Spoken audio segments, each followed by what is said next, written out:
Okay. I want to invite here Adrian. So, zdrasti. I saw that also we are all human because this is the first version of the presentation. It doesn't have my name, so my name is Adrian. I came from Poland, from U2I, from the company. It's like a... Sorry? Yes, thank you. Came from U2I, from Poland. Been there for like 14 years, so it's quite a long time. And like in the company, I took many roles. Like by first and foremost, I'm a programmer, so that's why I like kind of introverted, but also extroverted. So like an IT consultant, Scrum Master, coach, trainer, like many roles in the company. And the U2I is actually, it's not a novelty, it's a software agency. So we build software for our clients. By that I mean like from the old, like from conception, like somebody comes like with a startup idea, we help them validate it. We help to build robust technology when the technology, like when the business gets traction, and also we help companies, like well-established companies, to innovate. But I'm not here to talk about business, about the technology, and talking about culture. The interesting outcome of the company is that Rafa, actually, my friend who came with me, he did some statistics, because we are all tech people, that over 50% of the company, employees in the company, and the company is around 50 people, has been with us for like over 5 years, which is extraordinary in the industry where people change jobs every like 2 years. Like when you stay in the same company for over 3 years, something's wrong with you. So actually, and people who stay in for like 10 years or more, it's also like not a novelty in the company. So why is that? And do they like oversleep and they forgot that to change the world? No, actually they are so engaged and invested in the company that they still stay in the company and they want to change the environment. So like somebody said about the people who are engaged or not engaged at work. So I got actually for some statistics for those like tech savvy people, and it turns out that only 15% of people, employees, are engaged in the work. What does it mean? That they are like invested, passionate about the work. They don't think about this as a responsibility. They just come with passion and actually do stuff. The other ones are like not engaged. It's not that they don't do that, but they just work by the clock. They come in, they come out, they don't invest in themselves. And actively disengaged people are actually the rotten apples, right? So people who poison the well, who actually undermine the work of the others.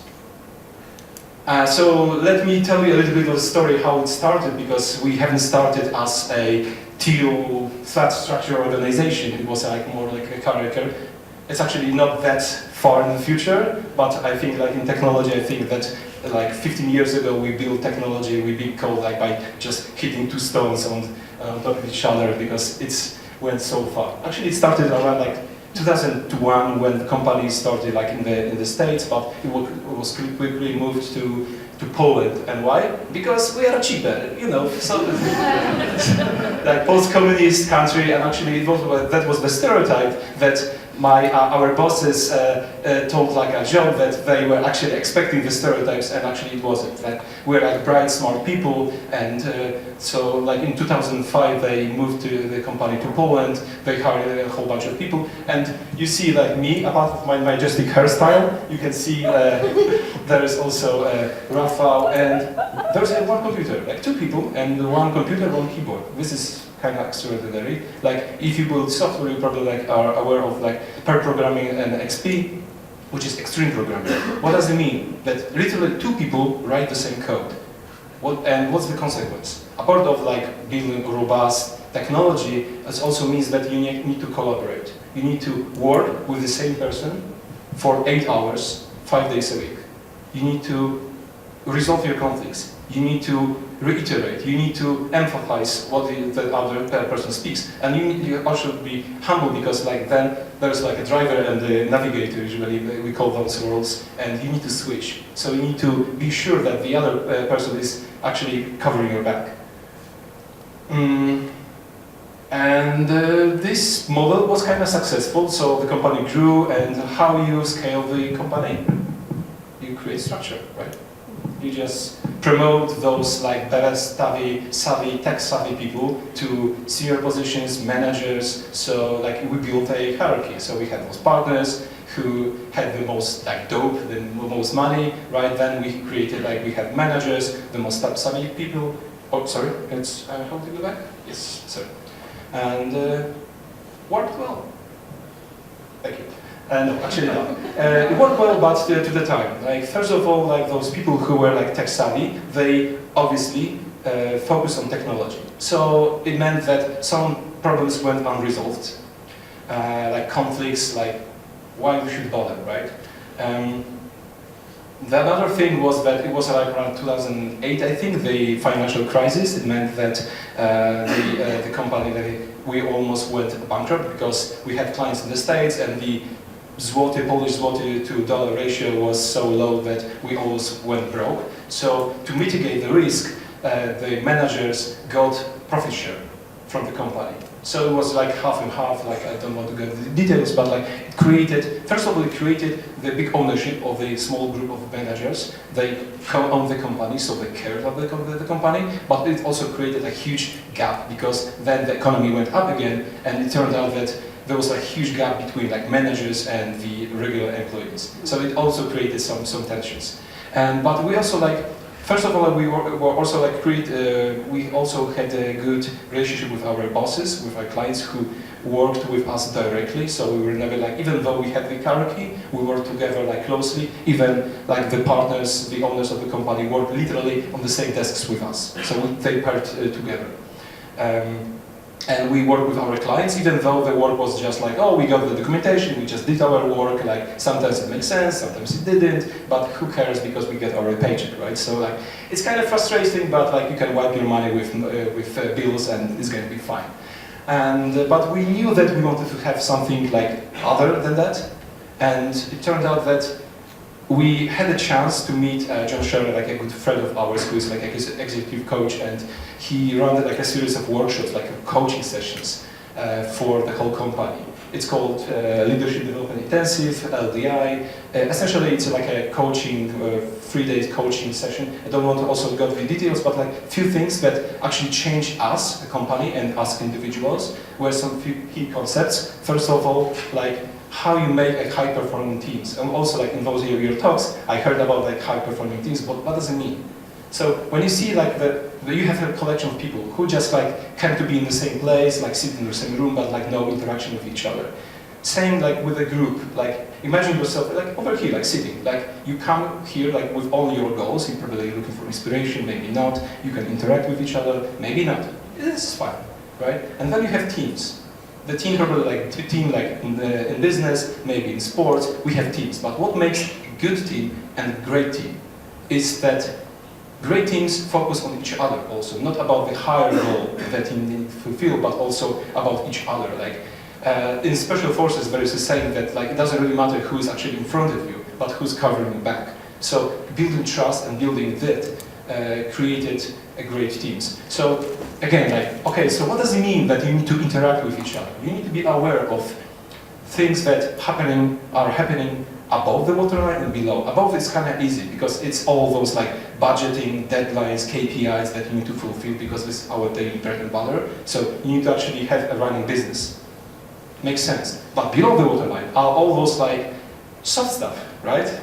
Human emotions, feelings, dynamics, conflicts that go unresolved, like soft stuff. So people don't focus on soft stuff because they really want to have this hard, technical, difficult challenges, not the soft things. But actually the soft things are the tough things that are really difficult to manage.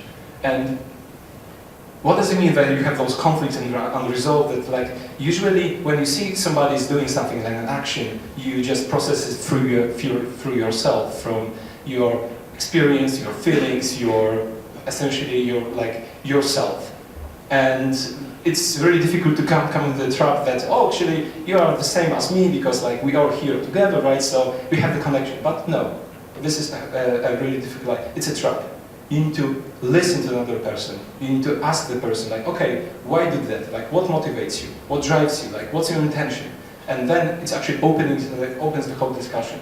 And why is it so difficult? Because those conflicts, we all like reiterate that conflicts actually can break the whole team and the whole business.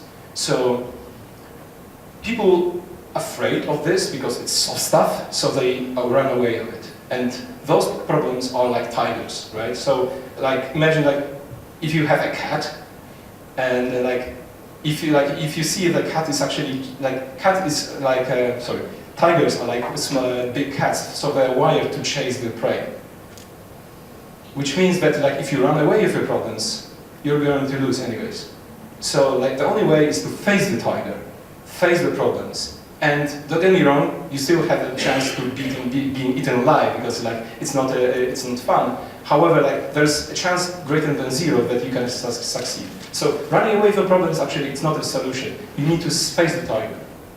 And actually that initially we didn't know that it was so impactful, like having those concepts in mind, but like it turned out that actually it is important that we decided, like we saw that we met each other, we started talking to each other and like getting to know each other better, and it revealed to us that actually we have different motivations and different drivers. So for instance, like those managers I mentioned, they noticed that actually they are not capable to do some of this stuff, and they don't want to do this. And they want to focus on technology, for instance. Some of those people want to focus on technology because this is their skills, and they were like forced into this position.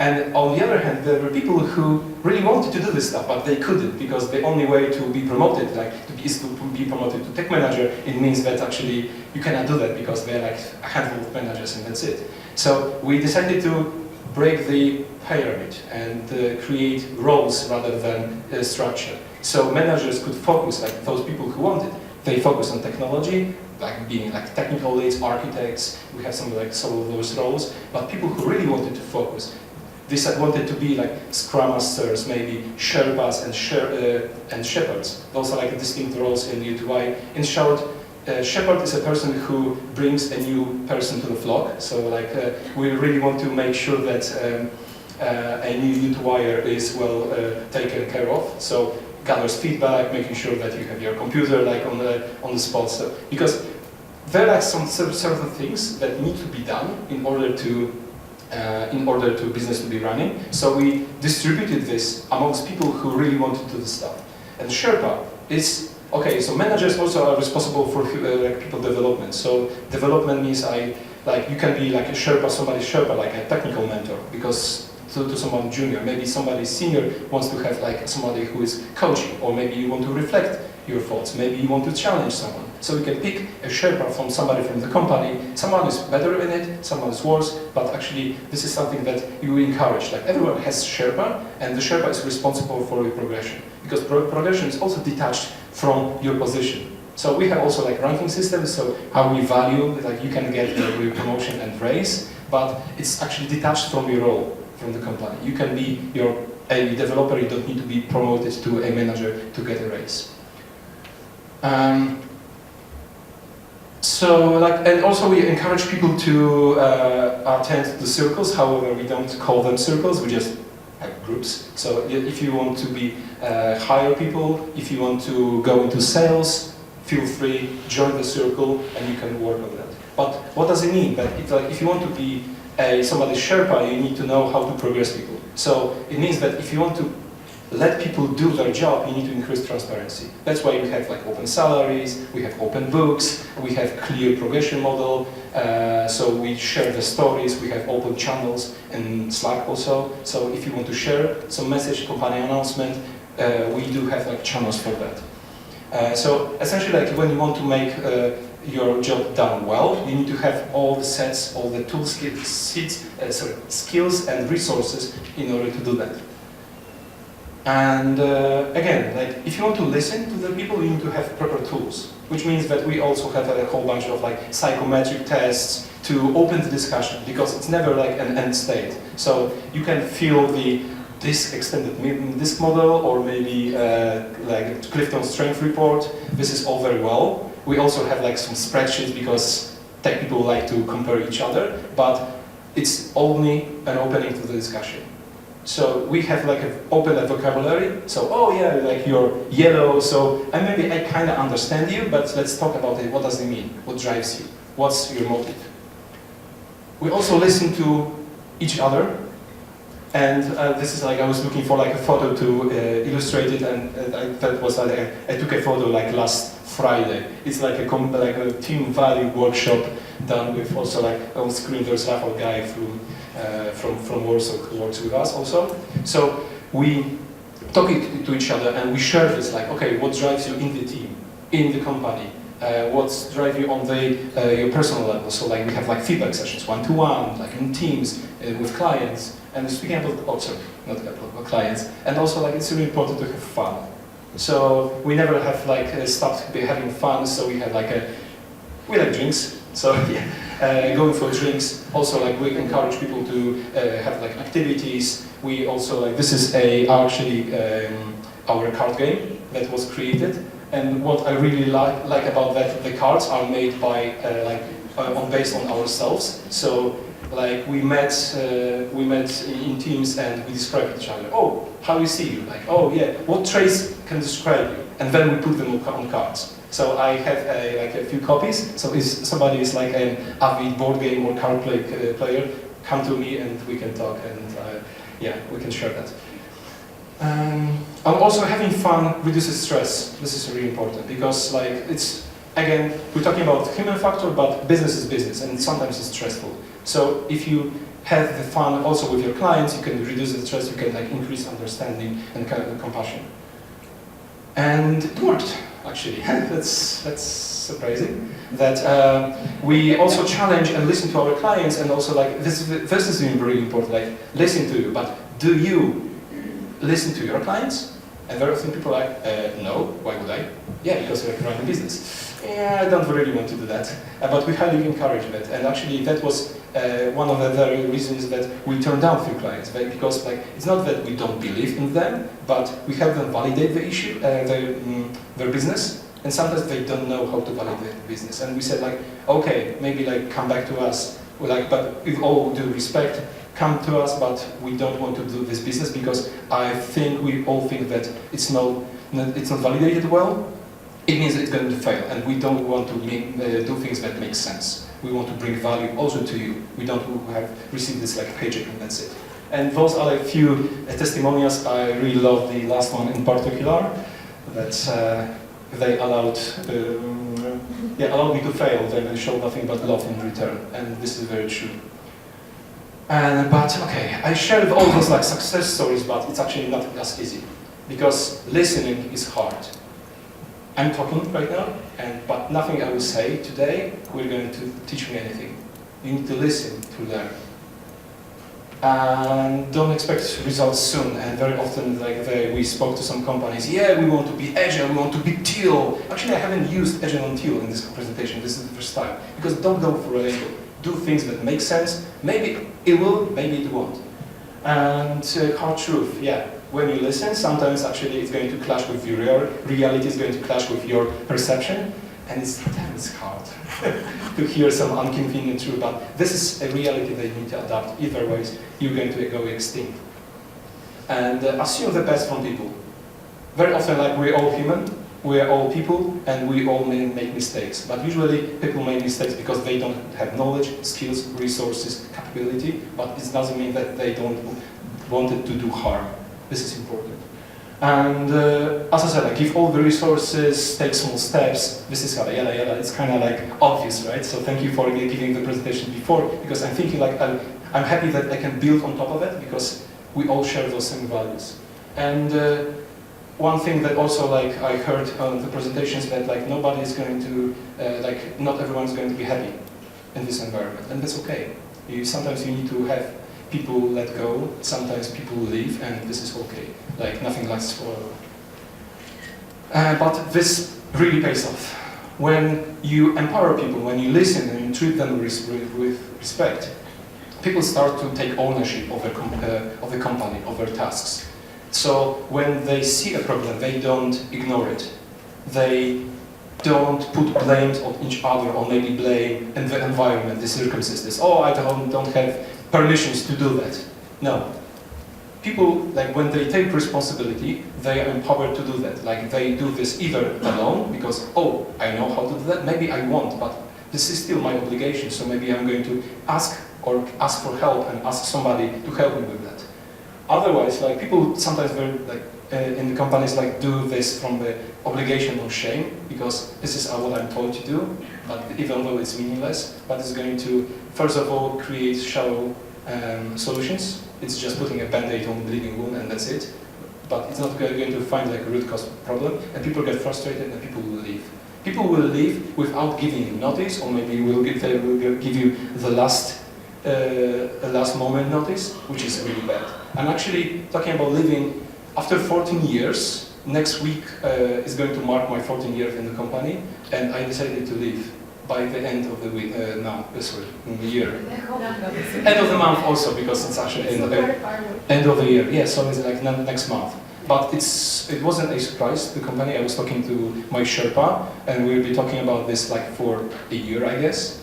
So it was a conversation, how we can find you more space, because like my personal goals were slightly misaligned with companies, and that's okay, because the company is just like 50 people, obviously, so you cannot create a space for everyone. But that was the conversation we had for a year. So it wasn't that I just gave a notice and went away. We had the conversation. So I'm heartbroken, but I think I'm going to be fine. The company is also going to be fine, but I'm happy to do that. So if you treat people with respect, they're going to not like take an extra mile, or actually 800 miles or like 1,000 miles to come to Bulgaria and talk about the culture, just to say how grateful they are for the company culture. So, Bulgaria.